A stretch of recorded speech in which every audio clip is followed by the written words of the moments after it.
ప్రభు నామానికే మహిమ కలుగునుగాక. కూడొచ్చిన మీ అందరికీ, కర్మల ఆత్మీయ సహవాస సంఘ విశ్వాసులందరికీ మన ప్రభువును ఆయన ప్రియ కుమారుడునైన యేసుక్రీస్తు వారి శ్రేష్టమైన నామములో శుభములు మరియు అందరికీ వందనాలు. యోబు గ్రంథం గురించి ముందుగా మనం కొన్ని విషయాలు ధ్యానం చేస్తూ ఉన్నాం. యోబు గ్రంథాన్ని గురించి, యోబు గ్రంథంలో ఉన్నటువంటి హెచ్చరికలు, యోబు ఏ కాలం వాడు, యోబు స్నేహితులు ఎవరు, గ్రంథకర్త ఎవరు, ఈ గ్రంథం యొక్క ఉద్దేశం ఏంటి, ఈ గ్రంథంలో ఉండే విశేష అంశాలు ఏంటి అనే విషయాన్ని మనం ధ్యానం చేసుకున్నాం. దీని ముఖ్యమైనటువంటి వర్తమానం ఏంటంటే, ఈ గ్రంథం యొక్క ముఖ్యమైన వర్తమానం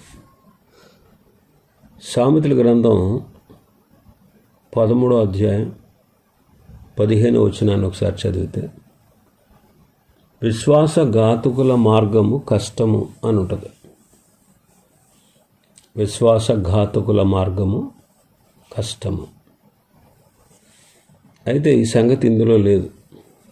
దీంట్లో ఉండేది ఏంటంటే, విశ్వాసఘాతకుడు కాని నీతిమంతుడైనటువంటి యోబు మిక్కిలి శ్రమలో పడ్డాడు. మరి ఎందుకు అని మనం ఆలోచన చేస్తే, యోబు పాపం చేసి శ్రమ తెచ్చుకోలేదు.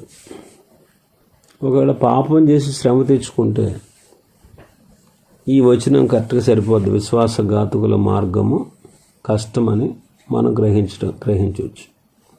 కానీ ఇక్కడ యోబు యథార్థవర్తనుడు, న్యాయవంతుడు, దేవుని యందు భయభక్తులు కలిగి చెడుతనాన్ని విసర్జించినవాడు.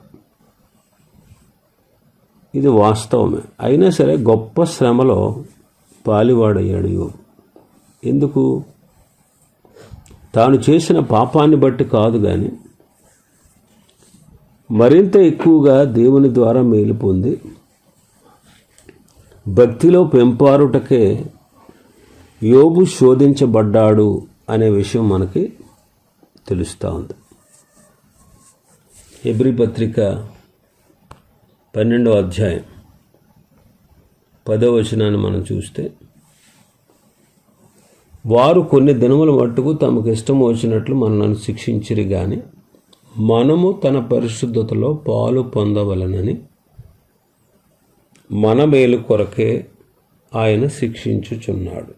మనము ఆయన పరిశుద్ధతలో పాలు పొందాలని మన మేలు కొరకు ఆయన మనలను శిక్షించుచున్నాడు.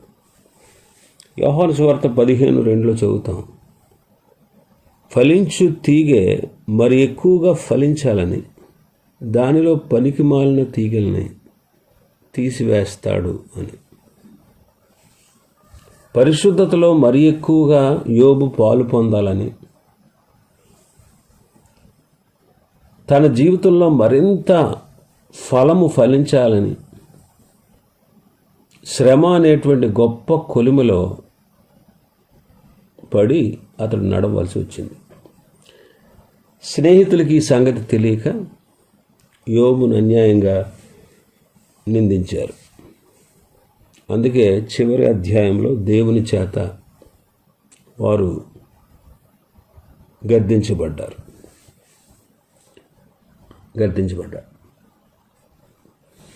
యోబు యొక్క బాధను గూర్చి మనం ఈ గ్రంథంలో చదువుతూ ఉంటే కొన్ని సంగతులు మన మనసులోనికి వస్తాయి.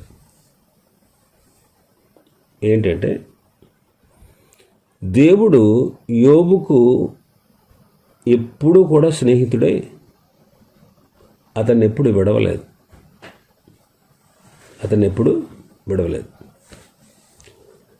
ఇంకా రెండవదిగా, యోబు తన పాపం వల్ల కష్టపడలేదు, కానీ తన దేవునితో ఇంకా శ్రేష్టమైన సహవాసాన్ని అనుభవించడానికే నలగొట్టబడ్డాడు. ఇటువంటి సహవాసం పొందాలంటే మనలను మనం అసహించుకుని ధూళిలోను బూడిదలోను పడి పశ్చాత్తాపపడుట ద్వారా మాత్రమే మనం పొందగలం. అందుకే యోబు ఉన్నత స్థితికి వస్తాడు. యెషయా భక్తుడు కూడా దర్శనం పొందినప్పుడు, అయ్యో నేను అపవిత్రుణ్ణి, అపవిత్రమైన పెదవులు గలవాడిని, అపవిత్రమైన పెదవులు కలిగిన వారి మధ్యలో ఉంటున్నవాడిని అంటాడు. అపొస్తలుడైన పౌలు గారు కూడా అంటారు, నా యందు అంటే నా శరీరం మందు మంచిదేది నివసింపదని నేను ఎరుగుదును అంటాడు రోమాపత్రిక 7లో. దేవుని సామీప్య సహవాసాన్ని అనుభవించే ప్రతి భక్తిపరుడు దీన్ని ఒప్పుకుంటాడు. ఇంకా మూడవదిగా మనం చూస్తే మరొక ఫలితం ఏంటంటే, ఈ శ్రమల వల్ల ప్రార్థన చేయుటలో యోబు శక్తివంతుడయ్యాడు. అతన్ని నిందించిన వారి పక్షమున విజ్ఞాపన చేయడానికి యోగ్యుడయ్యాడు. నాలుగవదిగా యోబు తన బాధను సహించినందువలన తనకు తర్వాత కలిగినటువంటి రెండంతల అభివృద్ధిని విధేయతతో కృతజ్ఞతతో అనుభవించగలిగాడు. ఐదవదిగా అన్ని ఎక్కువ బాధలు ఒకవేళ యోబు అనుభవించకపోయినట్లయితే అన్ని ఆశీర్వాదాలు అనుభవించలేకపోయి ఉండేవాడు.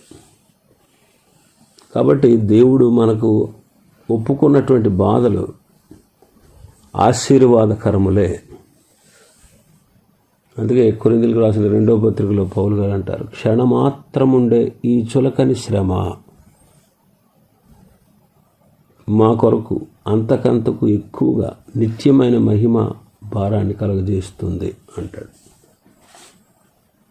ఇంకా యోబు గ్రంథంలో యేసుక్రీస్తుని గురించి విరివిగా చెప్పబడింది. హింస అధికమయ్యే కొలది యోబు విశ్వాసం హెచ్చింపబడుతూ వచ్చింది. అంతేకాకుండా రాబో మహిమ విషయమై సాక్ష్యం ఇచ్చుట అధికమైంది. కష్టం యొక్క ఫలితం ఇదే. పరిశోధనలు శ్రమలు హెచ్చే కొలది మనకు క్రీస్తు ప్రత్యక్షమవుతాడు. చూడండి, నాడు షడ్రకు మేషకు అబేద్నెగోలు అగ్నిగుండంలో పడద్రోయబడినప్పుడు వారితో కూడా ఒకనిగా దేవుని కుమారుడు సంచరించాడు అనే విషయం మనకు తెలుస్తూ ఉంది. యోబుకు ఈ అగ్ని శోధనలు ఎక్కువయ్యే కొలది రాబో క్రీస్తుని గురించి మంచి సాక్ష్యం ఇవ్వగలిగాడు. మరి ఎలాగ ఉన్నాడు క్రీస్తు ఈ గ్రంథంలో అని మనం చూస్తే 9వ అధ్యాయం, యోబు గ్రంథం 9వ అధ్యాయం 33వ వచనం చదువుతాం. మా ఇద్దరి మీద చెయ్యి ఉంచదగిన మధ్యవర్తి మాకు లేడు అంటాడు. మా ఇద్దరి మీద చెయ్యి ఉంచగలిగిన మధ్యవర్తి అంటే ఉంటే బాగుండు అని కోరుకున్నాడు. మరి ఈ మధ్యవర్తి ఎవరు? మన ప్రభువైన యేసుక్రీస్తు. తిమోతి మొదటి పత్రిక 2వ అధ్యాయం 5వ వచనం చదివితే, దేవుడొక్కడే, దేవునికి నరులకు మధ్యవర్తి ఒక్కడే, ఆయన క్రీస్తు యేసు అను నరుడు అంటాడు. ఇక 7వ అధ్యాయం 20వ వచనం మనం చదివితే, నేను పాపం చేసి తినా, నరులను కనిపెట్టువాడా, నేను నీ ఎడల ఏమి చేయగలను? నాకు నేనే భారంగా ఉన్నాను, నీ వేళ గురిపెట్టితివి అంటున్నాడు. నరులను కనిపెట్టువాడా అంటున్నాడు. నరులను కనిపెట్టువాడు. దేవుడు నరులను కనిపెడతాడు అని నమ్మాడు. నరులను కనిపెట్టేవాడు తుదకు మానవుడుగా అవతరించి దిగి వచ్చి నరులను రక్షించేవాడు అయ్యాడని మనం ఇప్పుడు తెలుసుకున్నాం.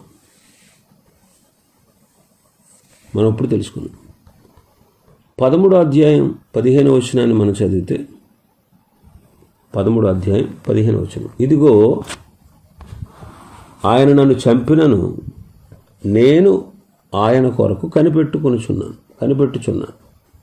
ఆయన సన్నిధిని నా ప్రవర్తన న్యాయమని రుజువుపరుస్తాను అంటున్నాడు. అదిగో ఆయన నన్ను చంపినను నేను ఆయన కొరకు కనిపెట్టుచున్నాను. ఆయన సన్నిధిని నా ప్రవర్తన న్యాయమని రుజువుపరుస్తానని యోబు గట్టి సాక్ష్యం ఇచ్చాడు. పాత తర్జుమాలో ఏముందంటే, ఆయన నన్ను చంపినా కానీ ఆయన మీద నమ్మకంగా ఉంటాను అని ఉంది. ఇదే కదా విశ్వాసం అంటే. ఇంకా 14వ అధ్యాయం 12వ వచనం చదివితే, అలాగునే నరులు పండుకొని తిరిగి లేవరు, ఆకాశము గతించిపోవు వరకు వారు మేలుకొనరు, ఎవరును వారిని నిద్ర లేపజాలరు.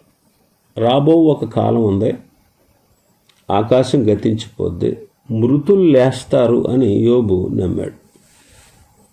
ఈ సంగతి యోబు కాలంలో స్పష్టం అవ్వలేదు, కానీ ఈ కాలంలో మనకి స్పష్టమైంది.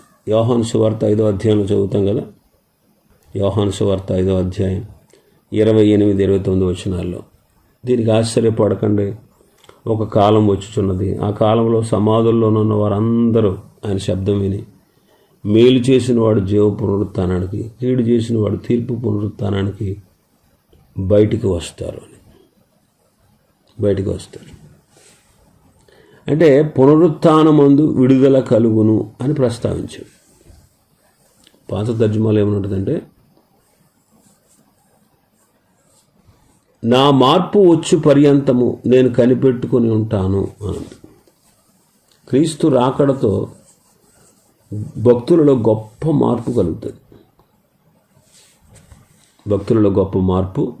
కలుగుతుంది. ఇంకా మనం చూస్తే 16వ అధ్యాయం 19-20 వచనాలు మనం చూస్తే, ఇప్పుడు నాకు సాక్షి అనేవాడు పరలోకంలో ఉన్నాడు, నా పక్షమున సాక్ష్యము పలుకువాడు పరమందున్నాడు.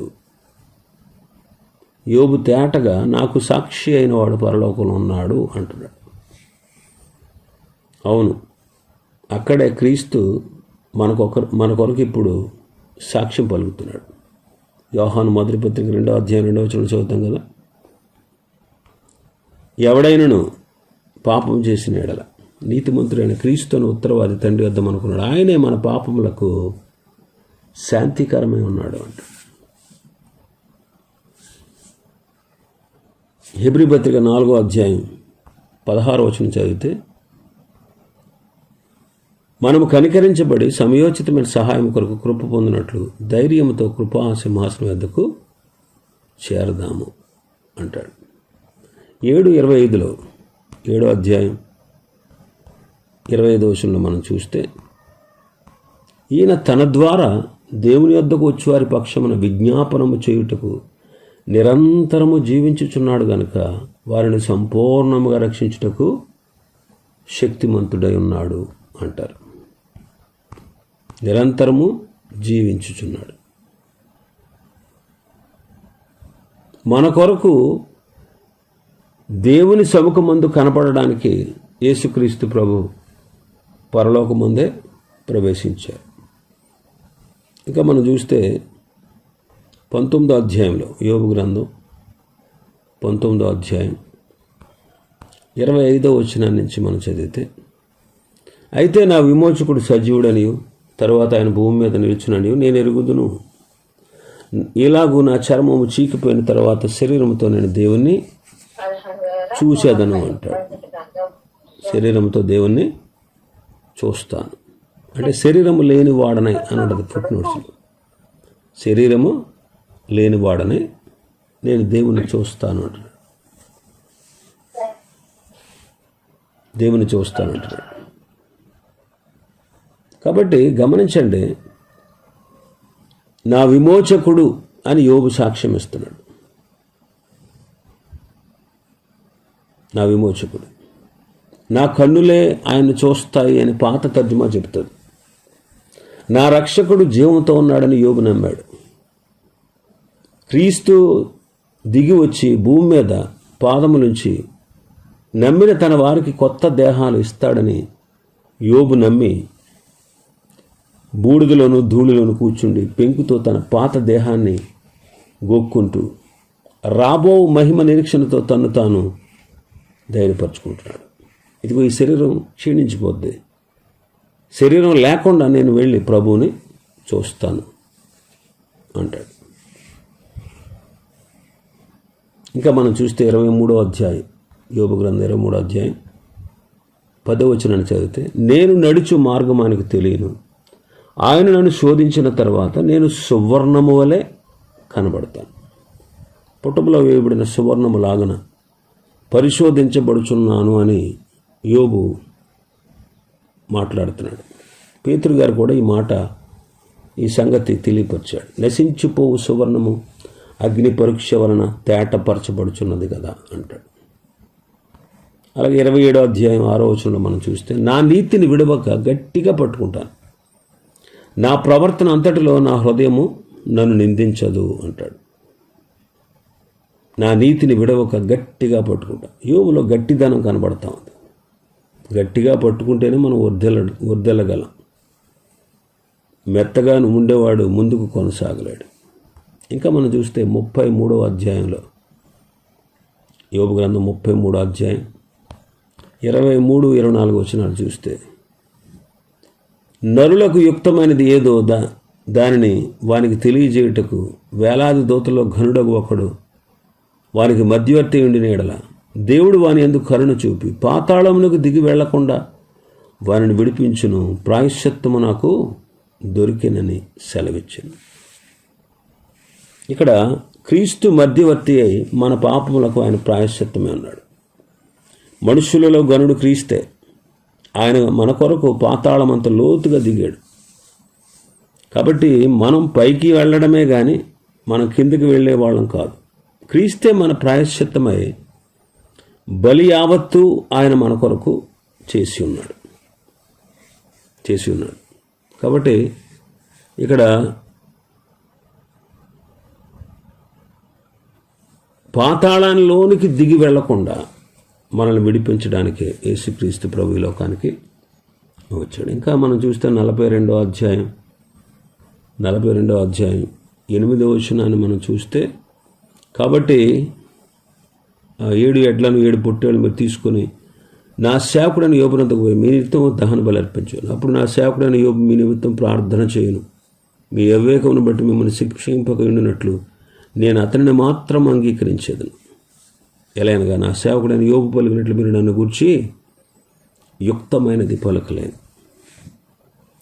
శిక్ష తొలగిపో మార్గం ఇక్కడ తెలుస్తూ ఉంది. యోబు బలి అర్పిస్తే, నేరస్తులైనటువంటి అతని స్నేహితుల కొరకు ప్రార్థిస్తే తప్ప వారికి క్షమాపణ లేదు, లేకపోతే దండనకు పాత్రులు అయ్యేవారే. యోబు వారి కొరకు అంగీకారమయ్యాడు. నేను అతనిని మాత్రం అంగీకరిస్తాను అని ప్రభు అన్నారు. నేను అతనిని మాత్రమే అంగీకరిస్తాను. అలాగే క్రీస్తు మన పక్షముగా అర్పించబడి 3వ దినాన్ని తిరిగి లేచి మన కొరకు అంగీకరించబడ్డాడు. నేను అతని మాత్రమే అంగీకరిస్తానని ప్రభు చెప్పారు. రక్షణ మార్గం కూడా ఇదే. మన పక్షంగా క్రీస్తు మన పక్షంగా బలి అయిపోయి 3వ దినాన తిరిగి లేచి క్రీస్తు మన కొరకు అంగీకరించబడ్డాడు. మనం ఆయనలో నిలిస్తేనే అంగీకారం కాగలం. రోమపత్రిక 4:25 ఆయన మన అపరాధం నిమిత్తం అప్పగింపబడి మనము నీతిమంతులుగా తీర్చబడుటకై లేపబడదు. 5:1 మనం చదివితే, కాబట్టి విశ్వాసం మూలమున మనము నీతిమంతులుగా తీర్చబడి మన ప్రభు అయిన యేసుక్రీస్తు ద్వారా దేవునితో సమాధానము కలిగి ఉన్నాము. కాబట్టి క్రీస్తు మన మధ్యవర్తి. క్రీస్తు పరలోకంలో మన కొరకు సాక్షి. క్రీస్తే మన ప్రాయశ్చిత్తం. క్రీస్తే మన విమోచకుడు. క్రీస్తే మన బలి. క్రీస్తు మహాగణుడు. క్రీస్తు మన కొరకు అంగీకరించబడినవాడు. ఈ 7 విధాలుగా యోబు గ్రంథంలో 7 విధాలుగా క్రీస్తుని గురించి, క్రీస్తు మధ్యవర్తిత్వాన్ని గురించి మనకు రాయబడి ఉంది. ఆయన మధ్యవర్తి అని, ఆయన మన కొరకు పరలోకంలో సాక్షిగా ఉన్నాడని, మన కొరకు ప్రాయశ్చిత్తం చేశాడని, మన విమోచకుడని, మన కొరకు బలి అయిన వాడని, ఆయన మహాగణుడని, మన కొరకు అంగీకరించబడిన వాడని ఈ 7 వాక్యాలు యోబులో మనకు యేసుక్రీస్తుని గూర్చి మర్మయుక్తంగా రాయబడి ఉన్నాయి. కాబట్టి యోబు గ్రంథాన్ని మనం ధ్యానం చేద్దాం అధ్యాయాల వారీగా. ఇదంతా కూడా పద్య రూపంలో ఉంది. 3వ అధ్యాయం నుంచి 41వ అధ్యాయం వరకు యోబు గ్రంథం పద్య రూపంలో ఉంటుంది. పద్య రూపంలో ఉంటుంది. యోబు యొక్క సమస్యలను చర్చిస్తూ 5 వ్యక్తులు మాట్లాడిన మాటలు. ఈ మాటల్ని పద్యాలుగా రాశారు. బైబిల్లో 66 పుస్తకాలతో పాటు 65 పుస్తకాలతో పాటు ఈ పుస్తకాన్ని కూడా దేవుడు క్షేమంగా భద్రపరిచి ఉంచాడు. ఇదంతా కూడా పరిశుద్ధాత్మ ప్రేరేపణ వల్ల యోబు గ్రంథ రచయిత ఈ 5 అన్న మాటల్ని, యెహోవా మాటల్ని జాగ్రత్తగా గ్రంథస్థం చేశాడు. మనుష్యులందరూ ఎదుర్కోవలసిన ఒక గొప్ప సమస్య గురించి యోబు గ్రంథం చర్చిస్తుంది. అదే శ్రమ. ఈ శ్రమ అనే సమస్య ఆది నుండి మానవుడికి శ్రమలు తప్పనిసరి అయిపోయినాయి అనే విషయాన్ని గుర్తు చేస్తాం. అందువల్ల బైబిల్ పుస్తకాలన్నింటిలో యోబు గ్రంథం మొట్టమొదటిగా రాయబడిన పుస్తకాల కోవకు చెందుతుందని ఆ సత్యం మనకు తెలుస్తూ ఉంది. ఒక మనిషి ఏ కాలంలో వాడైనా శ్రమలు వస్తాయి. ఒక మనిషి ఏ కాలంలో నివసిస్తూ ఉన్నా శ్రమల్లో అతన్ని ఆదరించేదే ఈ యోబు గ్రంథం. శ్రమల్లో అతన్ని ఆదరించేదే ఈ యోబు గ్రంథం. ఇందులో ముఖ్యమైన అంశం ఏంటంటే, యోబు గ్రంథంలో ముఖ్యమైన అంశం శ్రమానుభవము. యోబు గ్రంథంలో ముఖ్యమైన అంశం ఏంటంటే శ్రమానుభవం, శ్రమను అనుభవించడం. శ్రమల్లో మనం నేర్చుకునేటువంటి విషయాలు ఉన్నాయి ఇందులో. శ్రమానుభవం.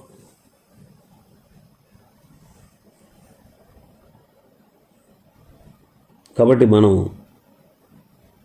శ్రమలు పొందాలి. అయితే ఎటువంటి శ్రమలో ఏ కాలంలో ఉన్న వ్యక్తినైనా ఖచ్చితంగా ఆదరించగలిగేదే ఈ యోబు గ్రంథం. చాలామందికి యోబు గ్రంథం చదవడం అంటే భయం. చాలామంది నానుడు ఏంటంటే, క్రైస్తవ లోకంలో నానుడు ఏంటంటే, యోబు గ్రంథం చదివినంతకాలం శ్రమలు ఎక్కువ అయిపోతాయంట. మంచిదే కదా, శ్రమలు ఎక్కువైతే అంత్యమున ఆశీర్వాదాలు అధికమవుతాయి. ఒక భక్తుడు అన్నాడు, శ్రమలే పరిశ్రమలు అన్నాడు. శ్రమలే పరిశ్రమలు. పరిశ్రమల్లో వస్తువులు తయారవుతాయి. పరిశ్రమల్లో వస్తువులు తయారవుతాయి.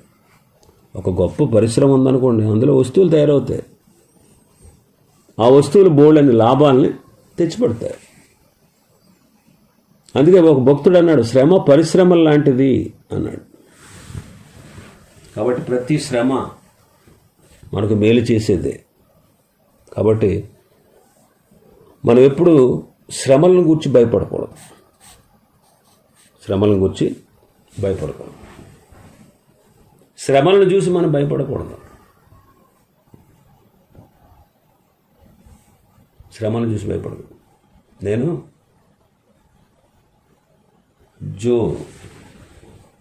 ఒకరోజు వర్క్ చేస్తున్నాడు. వర్క్ చేస్తా అంటాడు, బోల్డ్ వర్క్ ఇచ్చేశారు తాత, ఎలా రాయాలి అసలు ఇదంతా అంటున్నాడు.